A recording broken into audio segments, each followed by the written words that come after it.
ಅಮ್ಮಿನಗಡ ಪಟ್ಟಣ ಪಂಚಾಯಿತಿ ವ್ಯಾಪ್ತಿಗೆ ಸಂಬಂಧಿಸದಂತೆ survey number 251 ಒಂದರ ಆಸ್ತಿಯಲ್ಲಿ 37 ಒಂದರ ಸರ್ಕಾರಿ ಜಾಗೆಯನ್ನು ಪಟ್ಟಣ ಪಂಚಾಯಿತಿ ಅಧಿಕಾರಿಗಳು ಖಾಸಗಿ ವ್ಯಕ್ತಿಗೆ ಮಾರಾಟ ಮಾಡಿ ಆ ಜಾಗೆಯಲ್ಲಿ ವಾಣಿಜ್ಯ ಮಳಿಗೆಗಳನ್ನು ನಿರ್ಮಿಸಿದ್ದನ್ನು ವಿರೋಧಿಸಿ ಕರ್ನಾಟಕ ರಕ್ಷಣಾ ವೇದಿಕೆಯ ಟಿ ನಾರಾಯಣಗೌಡರ ಬಣ ಕಾರ್ಯಕರ್ತರು ಇಲ್ಲಿನ ತಹಸೀಲ್ದಾರ ಕಚೇರಿ ಮುಂದೆ ಅನಿರ್ದಿಷ್ಟಾವಧಿ ಪ್ರತಿಭಟನೆ ಮಾಡಲಾಯಿತು.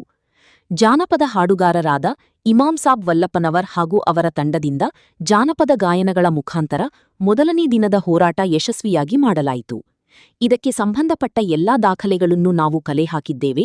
ಅನಧಿಕೃತ ಕಟ್ಟಡ ತೆರವುಗೊಳಿಸುವವರೆಗೂ ನಮ್ಮ ಹೋರಾಟ ನಿರಂತರ ಎಂದು ಹೇಳಿದರು.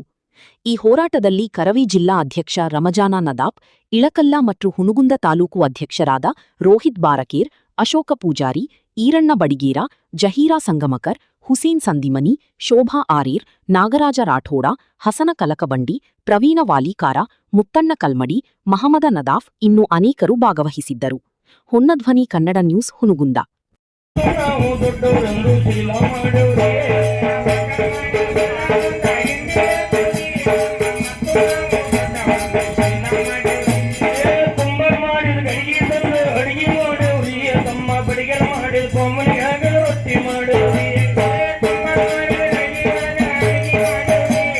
ನಮಸ್ಕಾರ. ರೋಹಿತ್ ಬಾರ್ಕರ್, ಕರ್ನಾಟಕ ರಕ್ಷಣಾ ವೇದಿಕೆ ಹುನಗುಂದ ಅಧ್ಯಕ್ಷರು. ಇವತ್ತು ಹುನಗುಂದ ಹಾಗೂ ಇಳಕಲ್ ತಾಲೂಕಿನ ಕರ್ನಾಟಕ ರಕ್ಷಣಾ ವೇದಿಕೆಯ ಎಲ್ಲ ಪದಾಧಿಕಾರಿಗಳು ಸೇರಿ ಹುನಗುಂದ ತಾಲೂಕಿನ ಕಚೇರಿ ಆವರಣದಲ್ಲಿ ಪ್ರತಿಭಟನೆಯನ್ನು, ಧರಣಿಯನ್ನು ಪ್ರಾರಂಭ ಮಾಡಿದ್ದೀವಿ. ಕಾರಣ ಯಾಕಂತ ಹೇಳಿದ್ರೆ, ಅಮ್ಮಿನಗಡ ಪಟ್ಟಣ ಪಂಚಾಯಿತಿಯ ವ್ಯಾಪ್ತಿಯಲ್ಲಿ ಬರತಕ್ಕಂಥ ಆಸ್ತಿಯ ಕುರಿತು ನಾವು ಇವತ್ತು ಹೋರಾಟವನ್ನು ಪ್ರಾರಂಭ ಮಾಡಿದ್ದೀವಿ. ಯಾಕಂತ ಹೇಳಿದ್ರೆ 37/1 ಅಂತಕ್ಕಂಥ ಒಂದು ಉತ್ತಾರ ಏನಿದೆ, ಆ ಉತ್ತಾರ ಹೇಗೆ ಸೃಷ್ಟಿಯಾಯಿತು ಅಂತಕ್ಕಂಥ ಒಂದು ಹಿನ್ನೆಲೆಯನ್ನು ನಾವು ಪಟ್ಟಣ ಪಂಚಾಯಿತಿಯ ಮುಖ್ಯಾಧಿಕಾರಿಗಳಿಗೆ ಹೇಳಿದ್ದೀವಿ.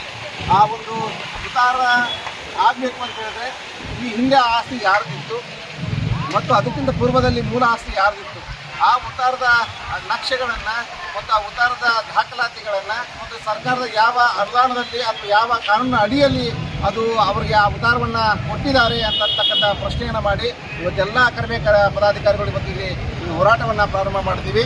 ಇದಕ್ಕೆ ತಕ್ಕನಾಗೆ ಪಟ್ಟಣ ಪಂಚಾಯತಿಯ ಮುಖ್ಯಾಧಿಕಾರಿಗಳು ಕೂಡ ಇಲ್ಲಿ ಬಂದು ಸ್ಥಳಕ್ಕೆ ಬಂದು ನಮ್ಮನ್ನು ಭೇಟಿ ಮಾಡಿದಾಗ ಅವರು ಕೂಡ ಈಗಿರ್ತಕ್ಕಂಥ ದಾಖಲಾತಿಗಳನ್ನು ಎಲ್ಲ ದಾಖಲಾತಿಗಳನ್ನು ತೋರಿಸಿದ್ದಾರೆ. ನಾವು ಅವರಿಗೆ ಪ್ರಶ್ನೆ ಮಾಡ್ತಕ್ಕಂಥದ್ದಿಷ್ಟೇ, ಈಗಿರ್ತಕ್ಕಂಥ ದಾಖಲಾತಿಗಳು ನಮ್ಮ ಹತ್ರನೂ ಕೂಡ ಇದ್ದಾವೆ.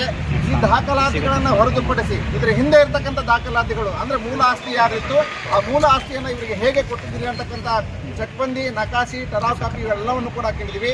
ಅದು ಸರಿಯಾದ ರೀತಿಯಲ್ಲಿದ್ದರೆ, ಕಾನೂನು ಅಡಿಯಲ್ಲಿದ್ದರೆ ಈ ಹೋರಾಟವನ್ನು ನಾವು ಮುಕ್ತಾಯಗೊಳಿಸ್ತಿದ್ದೀವಿ. ಅಕಸ್ಮಾತ್ ಆ ಕಾನೂನು ಅಡಿಯಲ್ಲಿ ಅದು ಇಲ್ಲ ಅಂತ ಹೇಳಿದರೆ ಈ ಉತ್ತಾರನ ಯಾರ ಹೆಸರಲ್ಲಿ ಕೊಟ್ಟಿದ್ದೀರಿ ಆ ಉತ್ತಾರ ರದ್ದಾಗಬೇಕು. ಮತ್ತೀಗ ಆ ಜಾಗದಲ್ಲಿ ಏನಾದರೂ ಕಟ್ಟಡವನ್ನು ಕಟ್ಟಿದರೆ ಆ ಕಟ್ಟಡ ಕೂಡ ತೆರವುಗೊಳಿಸಬೇಕು ಅಂತೇಳಿ ಕರ್ನಾಟಕ ರಕ್ಷಣಾ ವೇದಿಕೆ ಹೋರಾಟವನ್ನು ಮಾಡ್ತಾ ಇದೆ. ಅವರು ಆದಷ್ಟು ಬೇಗ ತಂದುಕೊಡ್ಬೇಕು. ತಂದುಕೊಡದೇ ಇದ್ದ ಪಕ್ಷದಲ್ಲಿ ಎಷ್ಟು ದಿನ ಹೋದರೂ ಕೂಡ ಈ ಹೋರಾಟವನ್ನು ಮಾಡಲಿಕ್ಕೆ ಎಲ್ಲ ಕರವೇ ಪದಾಧಿಕಾರಿಗಳು ತಯಾರಿದ್ದೀವಿ ಅಂತ ಈ ಮೂಲಕ ಹೇಳಕ್ಕೆ ಇಷ್ಟಪಡ್ತೀವಿ. ಅವರು ಇವತ್ತಿಗೆ ಧರಣಿ ಕೈ ಬಿಡ್ರಿ, ಒಂದು 2 ದಿವಸ ತಂದು ಕೊಡ್ತೀವಿ ಅಂತ ಹೇಳ್ತಾರೆ. ಉತ್ತಾರ ಇತ್ತಪ್ಪ ಅಂದ್ರೆ ಅವ್ರು ಈಗಲೇ ಕೊಡ್ಬೇಕಾಗಿತ್ತಲ್ಲ, ಡಾಕ್ಯುಮೆಂಟ್ಸ್ ಅವ್ರ ಕಡೆ ತಂದು ಕೊಡ್ಬೇಕಲ್ಲ, ಯಾಕೆ 2 ದಿವಸ ಕಾಲಾವಕಾಶ ತೊಗೊತಾರೆ? ಅಂದ್ರೆ ಈಗ ಅವರು ದಾಖಲಾತಿ ಕೊಡೋವರೆಗೂ ನೀವು ಕುಂದಿರ್ತಾರಂಗಾಯ್ತು. ಸತ್ಯ ಈ ಹೋರಾಟ ಈಗ ಮುಂದುವರಿತಾನೆ ಇರುತ್ತೆ.